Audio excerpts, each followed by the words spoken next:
La mission principale des douaniers, c'est de détecter des armes, de la drogue ou des produits dangereux parmi les millions de containers qui passent nos frontières chaque jour.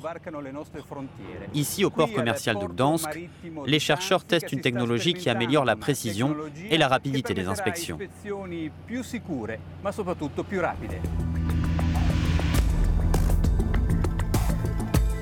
3 millions de containers sont pris en charge chaque année dans ce terminal en eau profonde de Gdansk. Le défi logistique et technique est immense pour les douaniers qui effectuent des contrôles aléatoires pour détecter des produits illégaux ou dangereux. Le plus important dans notre travail, c'est de nous assurer que dans le conteneur, il y a vraiment ce qui est déclaré sur les documents. C'est pour cela qu'on utilise aussi des technologies d'inspection non intrusives qui nous aident à contrôler le conteneur sans l'ouvrir.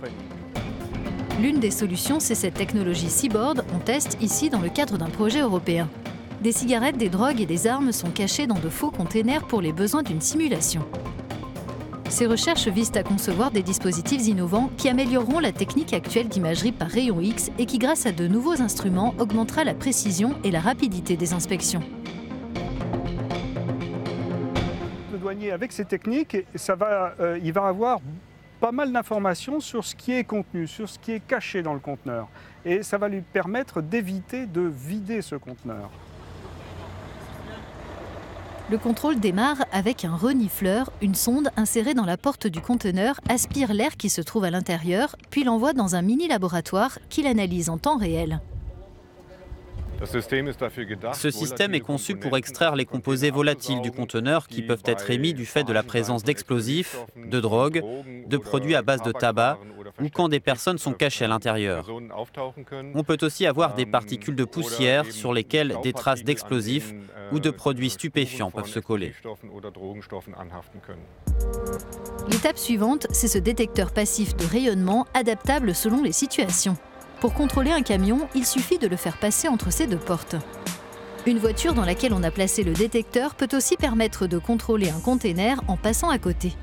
Mais le dispositif peut aussi consister en un appareil que l'on tient en main.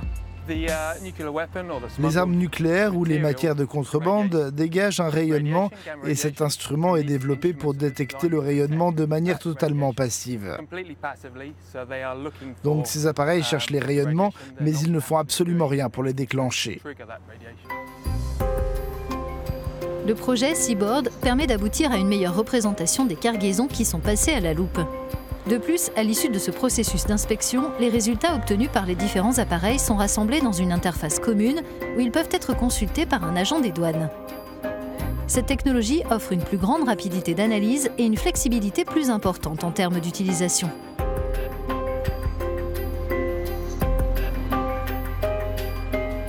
C'est vraiment très important pour nous d'être confrontés à toutes les météos, à toutes les conditions, aux différents objectifs des différents douaniers de par l'Europe.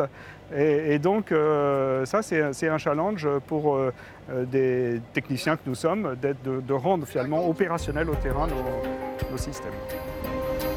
Avant leur prochaine mise sur le marché, ces 3 instruments seront expérimentés avec 2 autres équipements dans les mois qui viennent à Rotterdam, le plus grand terminal d'Europe.